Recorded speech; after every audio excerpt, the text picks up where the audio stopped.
live. Dr. Raymond Francis joins us live now from Fort Lauderdale, Florida. Hi there, doctor. Hey, how are you? Good, good. I'm so glad we could make this work out. So you have this book that's called Never Be Sick Again, and that sounds amazing, but it's hard to believe.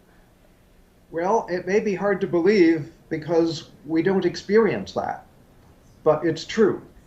And the thing is this, here's what people need to know. The technology exists to not be sick. The information we already have is sufficient to prevent and reverse this epidemic of chronic disease that we have in America. And as you pointed out, you don't even have to have a cold.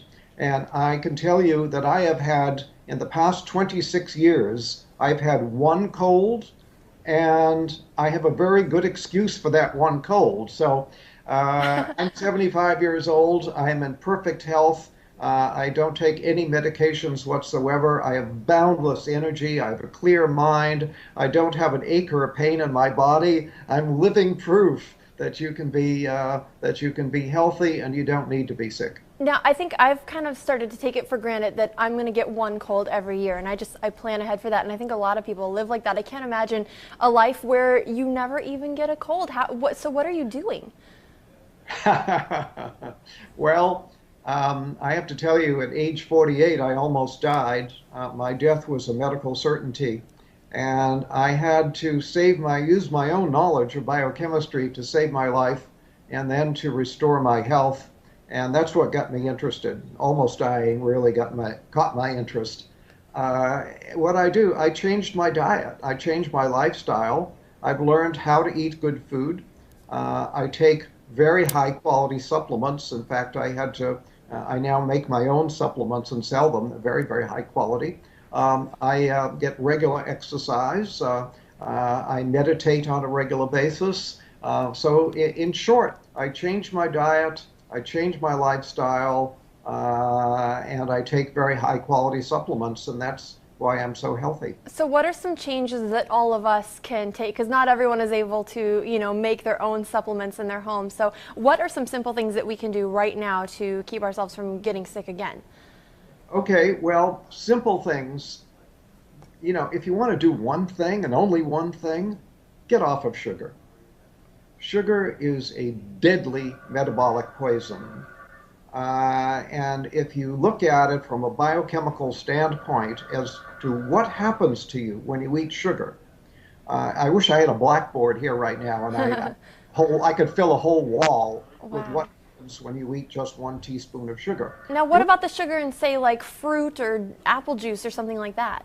Well, apple juice, no, but fruit. If you eat a piece of fruit, that's okay. Okay. A fruit juice is not okay because you get too much bioavailable sugar and you get a sugar spike in your blood. But when you get a sugar, you can eat 1 teaspoon of sugar. Within 2 hours, your immunity will be reduced by 50%. And then people say, oh, I caught a cold. No, you didn't. You reduced your immunity and you then made yourself susceptible to an infection. So that's why I don't get colds. I don't get infections because I keep my immunity strong and I don't eat sugar. All because of sugar. So that bag of jelly beans we've been passing around here in the newsroom ever since Easter, that's something that's hurting us. Bad idea. Bad idea. Yeah, you don't want to do that. Sugar, as I say, is a deadly metabolic poison. And what I mean by that is that it screws up all of your biochemistry. Just 1 or 2 teaspoons of sugar will throw your normal biochemistry into chaos for a period of 6 to 8 hours. And that's not very much sugar. It doesn't sound like a lot. Sugar. One cola drink has about 10 to 12 teaspoons. So you eat 1 to 2 teaspoons, your body is going to be in biochemical chaos for 6 to 8 hours. Now, health is when all of your biochemistry is balanced and all your chemistry is working right. When you eat sugar, you throw that balance out for 6 to 8 hours. So if you eat sugar in the morning, put some sugar in your coffee or have a breakfast cereal with a contained sugar, and then have more sugar at lunch and more sugar in the evening, guess what? Your body is going to be in biochemical chaos 24 hours a day. So what's a good amount then to get on a daily basis? None, None. none. Yeah. Uh, I'm in Sugar trouble. should be outlawed. Basically should be outlawed. We should not, and here we allow children, we don't allow children to smoke cigarettes. We don't allow children to drink alcohol, but we allow them to buy sugar and eat sugar. Sugar is far more dangerous than alcohol or cigarettes. Really? Yeah, I was going to ask you, what do parents need to do? Because you're going to have a hard time convincing your child who wants candy right now that that's not good for them. Right. I understand the problem. I'm well aware of it. But you asked the question, what can people do?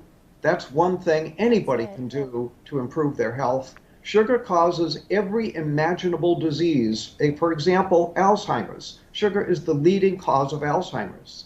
Sugar is a major cause of cancer, a major cause of heart disease, a major cause of diabetes. This is, it's it's a major cause of colds and flu. Sugar is a deadly metabolic poison. Get off of it. Now, let me ask you, how did you come to this understanding of sugar? Because if it's so bad, why aren't we hearing about this all over the place? A lot of